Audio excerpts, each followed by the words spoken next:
అండి, అందరూ ఎలా ఉన్నారు? అందరూ బాగున్నారు కదా? ఈ రోజు అయితే నేను ఏం చేశాను, ఏం తింటున్నాను, డైట్ అని చెప్పాను కదా. అంటే నేను ఫుల్ డైట్ మీకు చూపించట్లేదు. నేను ఇప్పుడు ఆఫ్టర్నూన్ లంచ్ కి ఏం తింటున్నానంటే సామల రైస్, అలాగే చేపల పులుసు, చేపల ఫ్రైతో లంచ్ అయితే అవుతుంది. ఇలాంటి పులుసు కర్రీలు కానీ, అలాగే ఎక్కువ టమాటా గ్రేవీ కర్రీస్ తోని ఈ మిలెట్స్ తింటే మనకేమీ తెలియదు, కానీ నార్మల్ గా తింటే మాత్రం కొంచెం హాట్ గా అనిపిస్తుంది. వీటితో కలుపుకొని తినేస్తే ఏం బాగానే ఉంది. నేనైతే చుక్కకూరతో చేశాను. చుక్కకూర కర్రీ పులుపుగా ఉంటుంది కాబట్టి నాకేం అనిపించలేదు.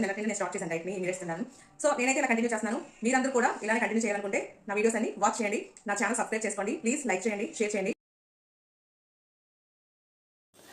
ఇది సామల రైస్ అలాగే చేపల పులుసుతో తింటున్నాను.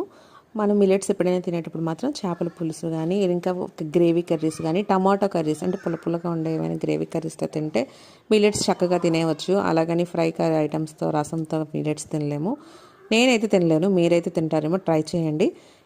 ఫిష్ ఫ్రై అయితే హెయిర్ ఫ్రైయర్లో చేసేసాను. ఎలా చేశానో కూడా వీడియో మీకు అన్ని ఫుల్ వీడియో నేను పోస్ట్ చేశాను. ఒకసారి నా యూట్యూబ్ వీడియో చూసేయండి.